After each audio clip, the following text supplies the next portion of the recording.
का कांग्रेस का तो स्टाइल ही अलग है साहब, कांग्रेस का तो स्टाइल बिल्कुल अलग है काम करने और जो आप बार बार तारीफ करते हैं आम आदमी पार्टी, अब आम आदमी पार्टी वो तो रही नहीं सर। अब महाराष्ट्र में, मुंबई में तो आम आदमी पार्टी रही नहीं।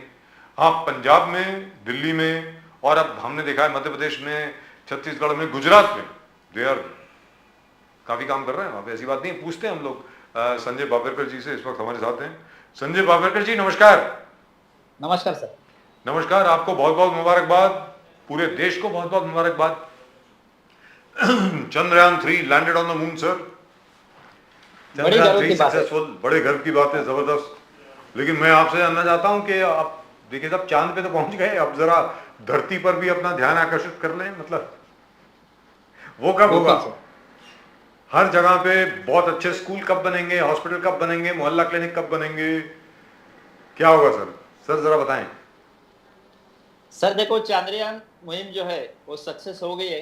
जी इसरो इसरो के तमाम वैज्ञानिकों ने बहुत कड़ी मेहनत ली जी और ये पूरी सफलता देश की 140 करोड़ जनता की जीत है। जी सभी वैज्ञानिकों का मैं तहे दिल से हार्दिक हार्दिक धन्यवाद देता हूं उनको, और पूरे देश के तमाम लोगों को बधाई देता हूं।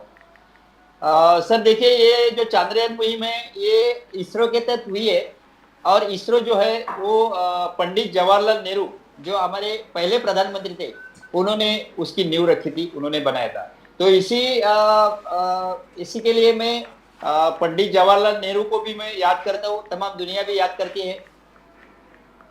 जी अ, हमारे प्रधानमंत्री जो है वो अभी साउथ अफ्रीका में है, जी और साउथ अफ्रीका से उन्होंने वैज्ञानिकों को संबोधित किया 10 मिनट 32 सेकंड में। और ये जी 10 मिनट 32 सेकंड में एक बार भी पंडित जवाहरलाल नेहरू जी का नाम नहीं लिया। ये लोग चाइना के ऊपर या अन्य मुद्दों के ऊपर नेहरू जी को बुरा भला बुरा कहते हैं, और नेहरू जी ने जो अच्छा काम किया, इसरो बनाया, इसके लिए इसरो के तहत ये वैज्ञानिकों ने इतना कामयाबी हासिल की। तो जी हमारे प्रधानमंत्री को जरा भी नहीं लगा कि भाई नेहरू जी को याद करे। अगर नेहरू जी को ये याद करते तमाम भारतीयों की तरह तो हमें भी अच्छा लगता, लेकिन वो ऐसा उन्होंने नहीं किया। दूसरी बात ऐसी है कि हमारे जो भारत के वैज्ञानिक है वो लगातार ये कोशिश करती है, ये क्या पहली बार नहीं हुआ है, ये उनके निरंतर प्रयास, निरंतर काम का ये है।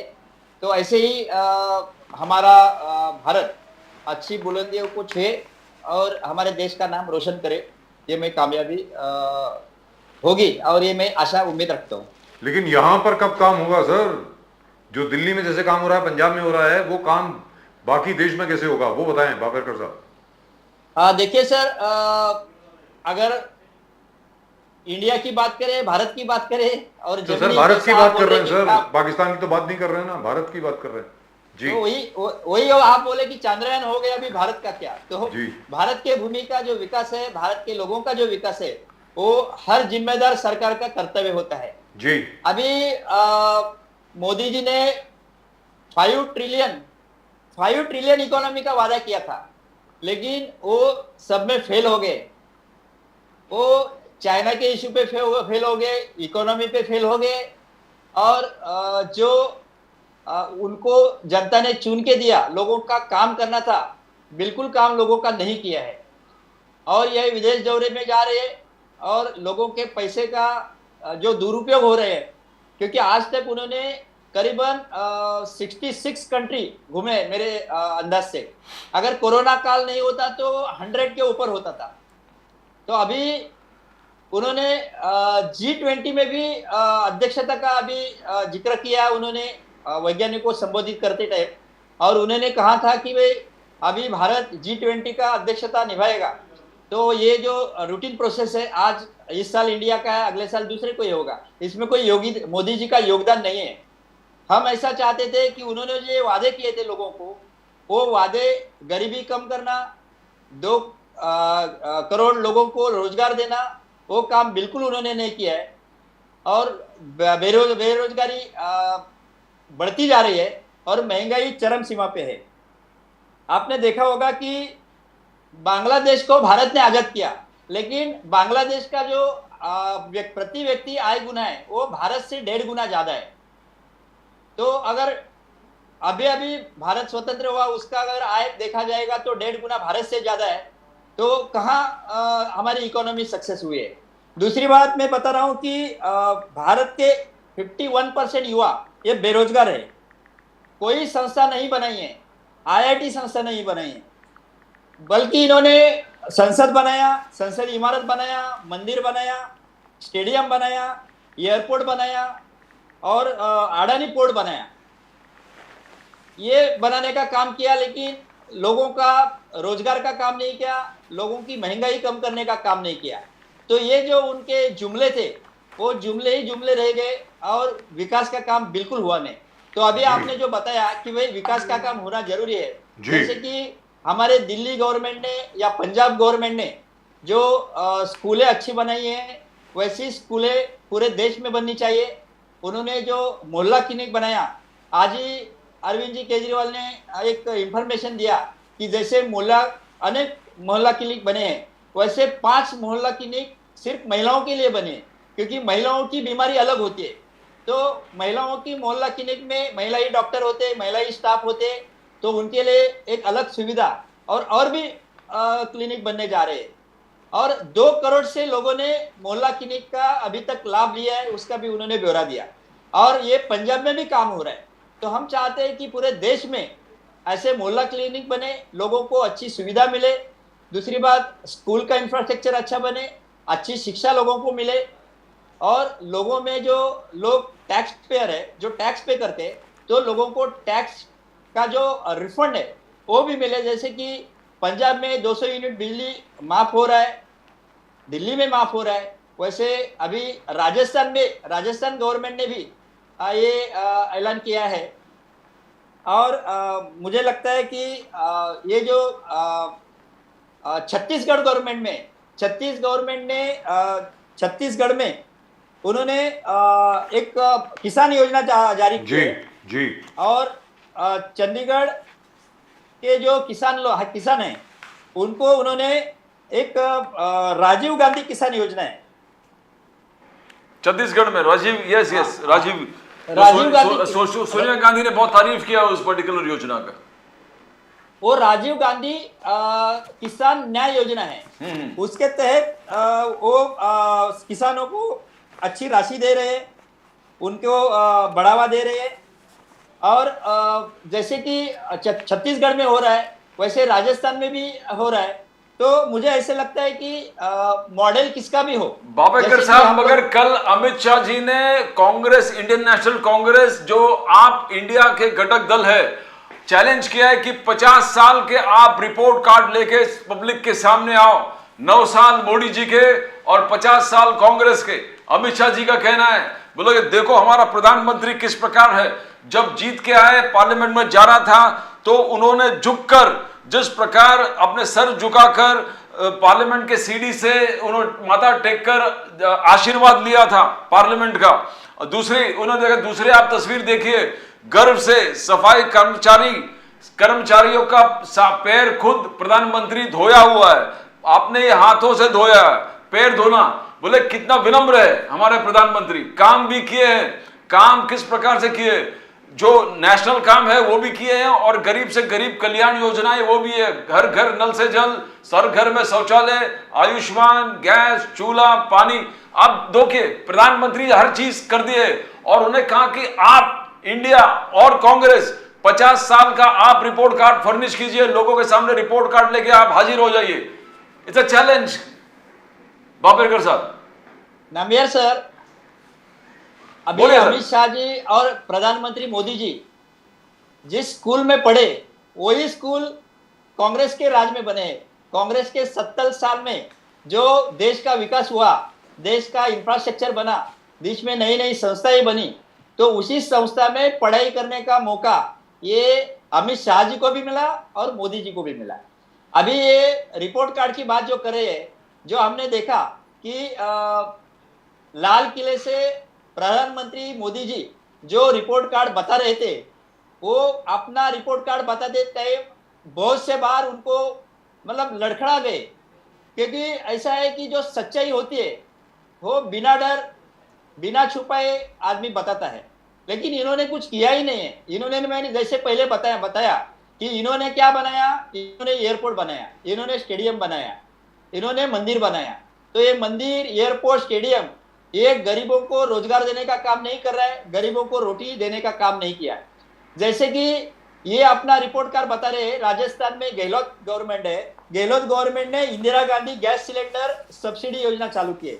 उसके तहत रुपए 650 रुपया हर सिलेंडर, बीपीएल के जो लोग हैं 14 लाख लोग उनका इसका फायदा ले चुके हैं और 60 करोड़ रुपए उन्होंने लोगों में बांटे। तो ऐसे कुछ काम होते हैं जो विकास के काम होते हैं। तो जो राजस्थान गवर्नमेंट, छत्तीसगढ़ गवर्नमेंट कर रहा है, अभी कर्नाटक में भी जो है, कर्नाटक में भी जो काम करे, वो कर्नाटक में भाजपा गवर्नमेंट जाने के बाद, कांग्रेस गवर्नमेंट आने के बाद काम हो रहा है। तो ये अगर काम ये लोग करते हैं तो इनका रिपोर्ट कार्ड में दम होता था। नहीं तो ये इन्होंने इधर सत्ता में आने के बाद संसद की जो स्टेप है उसका वंदन किया, नतमस्तक हो गए और उन्होंने एक ड्रामेबाजी करने का काम किया। अभी संसद में, नए संसद भवन में देखो, जो नींव रखनी थी उनको, उसको शिलान्यास बोलते हैं। तो शिलान्यास करने का काम किसका था कि लोक नियुक्त जो प्रमुख पद है राष्ट्रपति का था। लेकिन राष्ट्रपति महोदय ये एससी कम्युनिटी के थे, एससी समाज के थे, उसके लिए उनको उनका शिलान्यास में नहीं बुलाया। और संसद भवन पूरा होने के बाद उसका उद्घाटन किसके हस्तों करना चाहिए था कि देश का जो सर्वोच्च पद है वो राष्ट्रपति महोदय से करना चाहिए था। तो राष्ट्रपति महोदया आदिवासी समाज की थी, द्रौपदी मुर्मू जी, तो उनके हाथों उनको करना नहीं था, तो खुद ने ही उनका उद्घाटन किया, वो सिंगोल लेके किया। अभी सिंगोल क्या दर्शाता है, तो सिंगोल एक राजदंड है। ये राजदंड और राजा प्रजा, ऐसा एक माहौल या ऐसा एक वातावरण निर्मित करने का काम मोदी जी ने किया। तो ये लोकशाही का गला घोटने का भी काम कर रहे हैं। ये जो बोल रहे हैं कि ये काम किया, वो काम किया, उन्होंने कुछ भी डेवलपमेंट का काम नहीं किया, लोगों को राहत देने का काम नहीं किया। बापेकर साहब, मोदी साहब, देखो चंद्रयान 3 जो भी आप कहो, मोदी जी ने आज जिस प्रकार से साउथ अफ्रीका से लाइव टेलीकास्ट करके पूरे दुनिया को संबोधित किया, बोले कि इस देश का बहुत बड़ा सक्सेसफुल इवेंट है, फ्लैगशिप इवेंट, हम चंद्रयान वहां पर पहुंचे, चंद्र में। तो और दूसरा, राम मंदिर का निर्माण, अमित शाह जी का कहना है कि 550 साल के बाद राम मंदिर का निर्माण, यह ऐतिहासिक है। किसी ने 550 साल तक, बाबर के तोड़ने के बाद यह पहली बार कोई व्यक्ति, कोई लीडर इस चीज को स्टेटस में पहुंचा है कि वो राम मंदिर का निर्माण 550 साल के बाद बना दिया। आर्टिकल 370 पूरे इंडिपेंडेंस से लेकर आज तक कांग्रेस ये कह रहा कि हो नहीं सकता, और सिर्फ यही दुनिया को समझा रहा था कि किस प्रकार से ये अब्रोगेशन इज इम्पॉसिबल। ये देखो नरेंद्र मोदी ने करके दिखाया। तो इस चीज को आप नकार नहीं सकते कि ये आदमी जो अद्भुत चीज है किसी ने नहीं किया, वो मोदी जी ने किया। 5.5 साल के बाद, 550 ईयर्स के बाद, और ये 70 ईयर्स ऑफ फ्रीडम के बाद Chandrayaan, landing on the moon, historical events है बापेकर साहब, आप इसको नजरअंदाज नहीं कर सकते। बीजेपी प्रोपेगेंडा मशीन चालू है, ये मोदी जी है इसलिए मुमकिन है, मोदी है तो मुमकिन है। बापेकर साहब, सर देखिए, हम लोग संविधान के तहत लोकशाही में, डेमोक्रेसी में जी रहे हैं। कोई भी लोक नियुक्त सरकार का काम यही नहीं होता है कि कोई विशिष्ट धर्म का कोई धार्मिक स्थल बनाए, मंदिर मस्जिद बनाने का काम ये गवर्नमेंट का नहीं है। गवर्नमेंट का काम ये है कि लोगों का विकास करो, देश की उन्नति करो। अभी ऐसा है कि इसरो संस्था ने चांद्रयान के प्रति, वैज्ञानिकों ने मेहनत की, और चांद्रयान में या इसरो ने जो काम किया उसमें मोदी जी का कोई योगदान नहीं है, उनका संस्था का निरंतर काम है। अभी आपने देखा होगा कि ये चांद्रयान मुहिम, उसके पहले हमारे वैज्ञानिक चुप नहीं थे, कांग्रेस काल में भी वैज्ञानिक काम कर रहे थे। तो अगर चांद्रयान की, अगर वो खुद को क्रेडिट लेना चाहते तो वो पूरी गलत बात है। दूसरी बात ये है कि उन्होंने ये जो धार्मिक संस्था है, एयरपोर्ट है, ये जो बनाने के बजाय अगर लोगों का विकास का काम करते, अभी इन्होंने ये काम किया कि उन्होंने अपने जो दोस्त है उनका 20,000 करोड़ का कर्जा माफ कर दिया। अभी हमारे हरियाणा में, चंडीगढ़ में जो किसान जो धरने पे बैठे आंदोलन कर रहे हैं, बेचारे क्षतिग्रस्त है, बाढ़ में उनका फसल का नुकसान हुआ है, उन्होंने 50,000 करोड़ का एक पैकेज मांगा है। और 50,000 करोड़ में उन्होंने क्या कहा कि भाई जो क्षतिग्रस्त जो घर है उसको आप 5 लाख रुपए दे दो, और जो मारे गए व्यक्ति है उसको 10 लाख रुपए दे दो, और उन्होंने जो फसल का नुकसान हुआ है वो प्रति एकड़ उन्होंने कुछ एक 15,000 रुपए की मांगे थी प्रति एकड़, ऐसे कुछ किए। तो वाजिब मांगे रखी है, तो उसके ऊपर कोई ध्यान नहीं। अभी वहां किसान आंदोलन पे है, वहां मणिपुर जल रहा है, और हमारे प्रधानमंत्री साउथ अफ्रीका में चले। तो देखिए कि लोगों का जो जीना मरना है, लोगों की जो मूलभूत समस्या है उसको नजरअंदाज करके हवा में उड़ना, देशों में विजिट करना, वहां जाना। बापेकर साहब सर्जिकल स्ट्राइक, बालाकोट स्ट्राइक, इससे नरेंद्र मोदी जो राष्ट्रवाद की बात है, राष्ट्रवाद, national security, appeasement of non development, जो 4 पिलर है बीजेपी का, जो बार बार बोलते हैं, सर्जिकल स्ट्राइक से ये करके दिया कि घर में घुस के हम मारेंगे, बालाकोट स्ट्राइक से ये कर दिया कि आतंकवाद का किधर भी छुपा हो हम चाहे तो उसको नष्ट कर सकते हैं, बालाकोट स्ट्राइक के बाद। और जो गरीबों के लिए हम लोग बोल रहे हैं, गरीबों के लिए पूरे स्कीम जो उन्होंने गिनाए हैं, आवास योजना, पीएम किसान, स्वच्छ भारत, गैस फ्री शौचालय, आयुष्मान, नल से जल, आप बोलिए 70 करोड़ से 80 करोड़ लोगों को फ्री का राशन, मुफ्त का ration, upliftment of the most forest of pore, शायद उनका वर्ल्ड रिकॉर्ड में इस देश का और मोदी साहब का नाम है, जो गरीब से गरीब लोगों को कैसे उस गरीब से गरीबी रेखा के ऊपर, गरीबी रेखा से ऊपर उठाना। तो आप इस चीज को नजरअंदाज नहीं कर सकते। मोदी साहब ने यह भी किया है, बीजेपी का कहना है, राष्ट्रीय सुरक्षा की बात किया है, वहां पर अप्रूव किया है, जो ऐतिहासिक चीज करना था वो भी कर लिया, 370, राम मंदिर, ट्रिपल तलाक, हर गरीब से गरीब, हर घर आवाज, घर पहुंचाना, घर तक दिया है लोगों को। बापेकर साहब, ये बीजेपी का इस चीज को कैसे रिफ्यूट कर सकते हो आप? सर देखिए, देश के विपक्षी पार्टी के नेता जो राहुल जी गांधी है, वो अभी लद्दाख में पहुंचे। उन्होंने सीधे सीधे कहा कि लद्दाख तक चीनी जो सैनिक है वो घुसे हैं, और उन्होंने स्पष्ट रूप से सीधे सीधे बताया कि भाई चीनी सैनिक हमारे भारत में कौन से कहां तक आगे है। अभी उसके बाद आज के हमारे शिवसेना उद्धव बाला साहब ठाकरे के जो मुखपत्र है सामना, उसमें जो एडिटोरियल है संपादकीय, उसमें भी लिखा है कि अगर राहुल जी बता रहे हैं कि भाई चीनी सैनिक भारत के सीमा में घुसे हैं, तो भाजपा ने स्पष्ट रूप से कहना चाहिए, अगर ये सच है तो सच मानो, अगर झूठ है तो सबूत दे के आप बता दो कि ये गलत है। तो ऐसे है कि वो बात बोलने के लिए कुछ भी है, लेकिन रियल फैक्ट अलग है।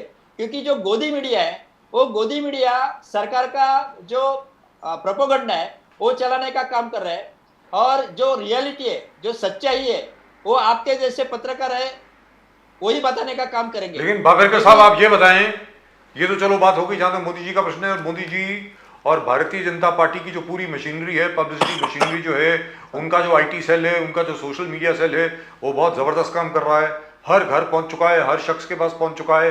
कोई भी ऐसा हिंदुस्तानी नहीं होगा 142 करोड़ में जिसको अब तक जिसके ऊपर बीजेपी के आईटी सेल का प्रभाव ना पड़ा होगा। तकरीबन सभी के पास आजकल मोबाइल फोन है, कुछ लोग ऐसे हैं जिनके पास नहीं है, उनकी भी बात करेंगे, लेकिन वो तो करेंगे। मैं आपसे जानना चाहता हूं, देखिए साहब, महाराष्ट्र में जिस प्रकार अभी मेरी और प्रदीप जी की जो बात हो रही थी, महाराष्ट्र नवनिर्माण सेना जिस प्रकार आज की तारीख में बतौर एक विपक्ष की जो भूमिका निभा रही है, जबरदस्त तरीके से निभा रहे हैं वो लोग।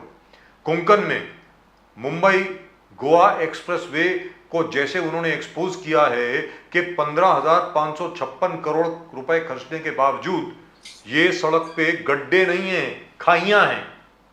यहां पर तो फिशरीज का बिजनेस शुरू हो सकता है, मतलब गाड़ी के लिए तो है ही नहीं वो जो सड़क बनी है, और पिछले 17 साल से बन रही है। सबसे बड़ी बात यह है, मेरा यह कहना है, यहां पे आम आदमी पार्टी कहां है?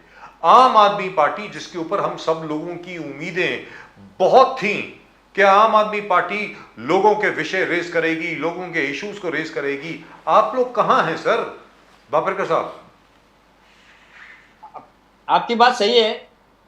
मन से जो आंदोलन कर रहे हैं वो सही बात है, क्योंकि मैं भी कोंकण से ही आता हूँ। जी वही गड्ढे वही रास्ते से हमें भी आना पड़ता है।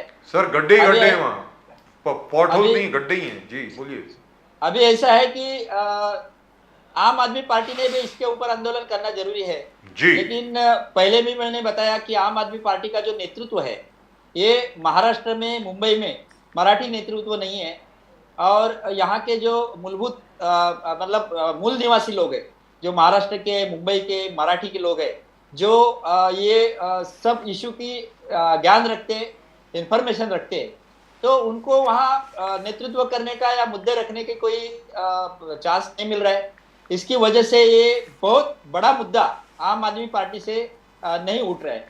हम आम आदमी पार्टी का जो केंद्रीय नेतृत्व है, अरविंद जी केजरीवाल है, दिल्ली मॉडल है, पंजाब मॉडल है, उसकी सराहना करते हैं। लेकिन महाराष्ट्र, मुंबई में जो मूलभूत इशू है वो इशू आम आदमी पार्टी के तरफ से वो इशू लेना चाहिए था, लेकिन नहीं ले रहे। ये यहाँ का नेतृत्व की कमी है। तो हमें ऐसा लगता है कि ऐसा ही होता रहेगा तो ये पार्टी सिर्फ नॉर्थ की पार्टी रहेगी। महाराष्ट्र और मुंबई में अगर उनको बढ़ना है तो अभी भी चांस है, उनको मराठी नेतृत्व को यहाँ की भागदौड़ देना चाहिए। अगर मराठी नेतृत्व यहाँ आएगा तो ही आम आदमी पार्टी मुंबई और महाराष्ट्र में अच्छा काम कर पाएगी और बढ़ने का काम हो जाएगा। लेकिन बीच में आपकी तो बात हुई थी ना, दिल्ली से भी लोग आए थे, उन्होंने आपसे बात भी करी थी कि भाई रुकिए, प्लीज वेट, हम लोग कर रहे हैं कुछ। तो उसके आगे कुछ नहीं हुआ सर? नहीं, उसके आगे कुछ नहीं हुआ, क्योंकि हम चाहते थे, हम मुंबई प्रभारी, महाराष्ट्र के प्रभारी से भी बात किया, वहाँ के कुछ बड़े नेताओं से भी बात किया, तो उन्होंने वेट एंड वॉच का सलाह दिया। लेकिन अभी तक जुलाई एंड हो गया, जुलाई एंड तक हम देखेंगे ऐसा बोला था, लेकिन अभी तक कुछ नहीं हुआ। तो मुझे ऐसे लगता है कि इनको कारपोरेशन या महाराष्ट्र में ज़्यादा कोई इंटरेस्ट नहीं होगा। इसके लिए शायद आम आदमी पार्टी के जो नेतृत्व है वो मुंबई और महाराष्ट्र में ध्यान नहीं दे रहा है। देखते हैं आगे चल के जो काम करेगा, जो पार्टी लोग। कहीं ऐसा तो नहीं है कि उद्धव ठाकरे जी के साथ जो बातचीत हो गई है उसमें यह भी हो कि भाई आम आदमी पार्टी कुछ ज्यादा काम नहीं करेगी महाराष्ट्र में? मुझे ऐसे नहीं लगता है, क्योंकि देखो, पार्टी अगर कोई निकालता है, पार्टी बनाता है, तो लोगों की सेवा करना चाहिए, लोगों का काम करना चाहिए। कोई एक पार्टी ऐसा दूसरे पार्टी को नहीं बोल सकते कि भाई आप ये मुद्दा मत लो, वो मुद्दा मत लो। जैसे कि अभी महाराष्ट्र नवनिर्माण सेना ने बहुत दिन के बाद फिर से रास्ते काट और टोल जो प्लाजा है उनका इशू लिया। वैसे हमारे उद्धव बाला साहब ठाकरे की जो शिवसेना है वो भी हमेशा आंदोलन में आगे रहती है, बाकी पार्टियों काम करती है। तो कोई एक पार्टी दूसरे पार्टी को ये इशू मत लो या ये इस पे मुद्दे पे काम मत करो ऐसा बोल नहीं सकती या बोलेगी भी नहीं। तो आपका खुद का क्या प्लान है बापरकर साहब? आप तो खुद ट्रेड यूनियन लीडर हैं, आपके साथ तकरीबन 30,000 के 40,000 वर्कर्स जुड़े हैं, तो आप आगे क्या करने वाले हैं? और बीएमसी में जिस प्रकार आज की तारीख में बेस्ट के जो कॉन्ट्रैक्ट वर्कर्स हैं उनके साथ अन्याय हुआ है, बीएमसी में खुद में वर्कर्स के साथ जो अन्याय हो रहा है, उसको लेकर के आगे क्या योजना है, क्या आप करने वाले हैं, वो जरा बताएं। देखिए सर, ये जो बीएमसी में या बीएसटी में जो कॉन्ट्रैक्ट सिस्टम चालू है वो बहुत अच्छा काम नहीं है। क्योंकि देखो, परमानेंट वर्क जो होता है वो परमानेंट वर्क ये परमानेंट कर्मचारियों या कर्मचारी अधिकारियों के थ्रू करना चाहिए। दुरुस्त बात। तो ये जो गवर्नमेंट के थ्रू जो कॉन्ट्रैक्ट सिस्टम को बढ़ावा देने का काम है उसका विरोध करना जरूरी है। हम कांग्रेस और उद्धव बाला साहब ठाकरे के शिवसेना से उम्मीद रखते हैं कि यहाँ का जो बेरोजगार है जिनको नौकरी भी मिलेगा, और यहाँ जो गवर्निंग बॉडी है, बीएसटी है, बीएमसी है, वहीं लोगों की सेवा करने के लिए परमानेंट कर्मचारी भी आ जाएंगे। अभी साहब आपको मालूम नहीं होगा या होगा तो मैं बता दूं कि करीबन 50,000 से ऊपर वैकेंट पोस्ट है। वो वैकेंट पोस्ट फिल करने के लिए हम लोग लगातार लेटर दे रहे, चिट्ठी वो तो काफी देर से वैकेंट है सर, काम करे। वो तो काफी देर से खाली पड़ी है ये पद जो है, वो तो 50,000 से भी ज्यादा है शायद। म्युनिसिपल कारपोरेशन में एक समय ऐसा था कि यहाँ 1.25 लाख कर्मचारी काम करते थे। जी अभी अभी ये जो कर्मचारी की संख्या है ये 75,000 के करीब आ गई है। जी जी तो 50,000 से ज्यादा वैकेंट पोस्ट है। तो वो वैकेंट पोस्ट में जो इमरजेंसी ड्यूटीज है वहाँ कॉन्ट्रैक्ट वर्कर से काम करना पसंद करती है महापालिका कारपोरेशन।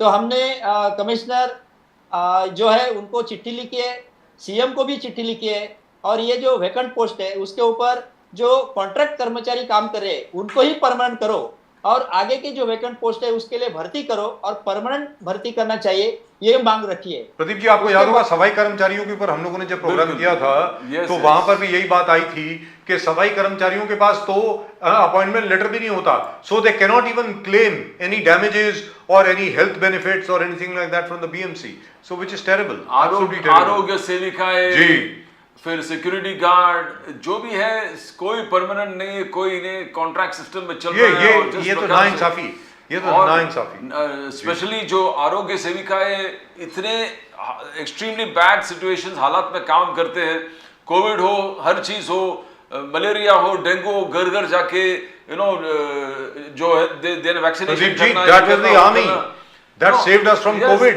एंड आज उनके हालत है कि उनको ना परमानेंट कर रहे हैं ना कुछ कर रहे हैं, बैड वेजेस है, बहुत स्थिति बहुत खराब है, बहुत स्थिति खराब है। जैसे उनकी तरफ बिल्कुल वैसी स्थिति है जैसे आम आदमी पार्टी की मुंबई और महाराष्ट्र में ना। आम आदमी पार्टी का दूसरा एक प्रॉब्लम है, मैं बोल दूं तो ये जो 4-5 मुद्दा है, मध्य प्रदेश में कांग्रेस ने आपका कॉपी पेस्ट करके ऑलरेडी उन्होंने इलेक्शन चालू कर दिया। भले कि गैस 500 रुपया, महिला 1500 पेंशन, बिजली 100 यूनिट फ्री, किसान कर्ज माफ, old pension scheme, travel free, travel free, तो ये ऑलरेडी उन्होंने कर दिया है।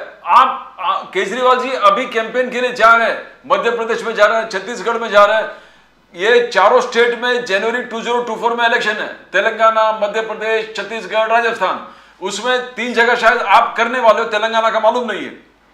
बट हालत इंडिया यूनाइटेड है कि नहीं बाबेकर साहब? केजरीवाल जी का कैंपेन अलग चल रहा है, आपका पूरा हाईजैक करके उन्होंने कॉपी पेस्ट करके कांग्रेस ऑलरेडी सब कैंपेन ही चालू कर दिया है, कमलनाथ वगैरह। तो कहां पर है केजरीवाल जी, कहां पर आम आदमी पार्टी? छत्तीसगढ़, राजस्थान, मध्य प्रदेश। सर ये मुद्दे पे मैं बात करूंगा। चूंकि मैं यूनियन लीडर हूं, इसके लिए मैं बता रहा हूं कि जो पहले आपने जो बात रखी कि मुंबई म्युनिसिपल कॉर्पोरेशन में जो कॉन्ट्रैक्ट लेबर है, बिल्कुल आपने देखा होगा कि कोरोना काल में आपने जान की जोखिम बिल्कुल लेके वहां कॉन्ट्रैक्ट लेबर ने जो काम किया, कॉन्ट्रैक्ट कर्मचारियों ने जो काम किया, उन्हीं को परमानेंट करो, ये डिमांड हमने रखी है। हमारे यूनियन में contract labour, contract technician member है, जो हॉस्पिटल में जो खून की जांच करते, कॉन्ट्रैक्ट में जो लैब टेक्नीशियन होते, वो लैब टेक्नीशियन जो कोविड में जिन्होंने काम किया उनको परमानेंट करने का हम लोग ने मांग रखा है। एडिशनल कमिश्नर सुधाकर शिंदे जी से हमारा एक मीटिंग हुआ और वो मीटिंग में उन्होंने कहा कि भाई कॉन्ट्रैक्ट कर्मचारियों को परमानेंट करने का कोई पॉलिसी नहीं है। तो हमने बताया कि जब आपको जरूरत थी, जब कारपोरेशन को जरूरत थी, तो वैकेंट पोस्ट ज्यादा होने के कारण काम के लिए अपने कॉन्ट्रैक्ट टेक्नीशियन को लिया है। तो कॉन्ट्रैक्ट टेक्नीशियन ने अपना कीमती समय, अपना जान जोखिम में डाल के उन्होंने वहां काम किया है, तो इनको परमानेंट करना जरूरी है। तो ये मांग हमने सीएम शिंदे साहब के पास भी रखी है, एकनाथ शिंदे जी को हमने चिट्ठी लिखी है। तो जैसे कि कॉन्ट्रैक्ट जो लैब टेक्नीशियन है, मल्टीपर्पज वर्कर है, जो कॉन्ट्रैक्ट में काम करने वाले सफाईगार है, हमारे अन्य कर्मचारी है, उनको उन्होंने जो वैकेंट पोस्ट है उसके ऊपर पहले परमानेंट करना चाहिए और बाकी का जो वैकेंट पोस्ट है वो भरना चाहिए। ये हमारी यूनियन की मांग है। ये सीएम से या नगर विकास मंत्री से बात करके अगर इसमें सॉल्यूशन नहीं आएगा तो हम आंदोलन करने के मूड में हैं, ये बात है। और दूसरी बात यह भी जो आपने बोला कि भाई आम आदमी पार्टी का जो एजेंडा है, जो आम आदमी पार्टी का जो केजरीवाल मॉडल है, वो राजस्थान में, छत्तीसगढ़ में लेके जाने का बात है, मध्य प्रदेश में जी। देखिए सर, अभी ऐसा है कि अरविंद जी केजरीवाल ने जो दिल्ली में, जो पंजाब में मॉडल दिया और लोगों की भलाई का काम हो रहा है, लोगों को सुविधा देने का जो काम हो रहा है, मुझे ऐसे लगता है कि कोई वहां का लोक नियुक्त सरकार अगर वही एजेंडा या वही मॉडल लेके अगर लोगों को सुविधा देती है तो ये हम लोग स्वागत करेंगे। हम चाहते हैं कि जो गरीब है, जो देश में जो राज्य में रहने वाला टैक्स पेयर है, टैक्स पे करने वाला जो लोग है, उनको उसका टैक्स का थोड़ा सा मुआवजा मिले, लोगों का जीवन खुशहाल हो।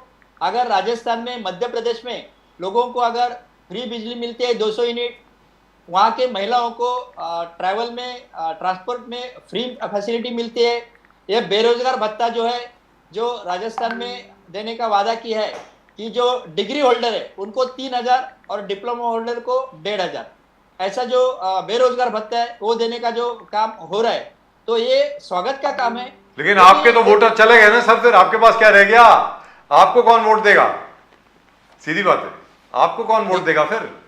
सर देखिए, जो गवर्नमेंट, जो पक्ष अच्छा काम करेगा उसको जरूर वोट देगा जी। तो उनको मालूम है कि अगर पंजाब में इन्होंने कर दिखाया, दिल्ली में कर दिखाया, तो ये हर स्टेट में जो आएंगे वहां कर दिखाने का काम तो करेगा। कांग्रेस ने भी तो कर दिखाया सर, कर्नाटक में और राजस्थान में करके दिखा दिया उन्होंने, ऐसी क्या बात है?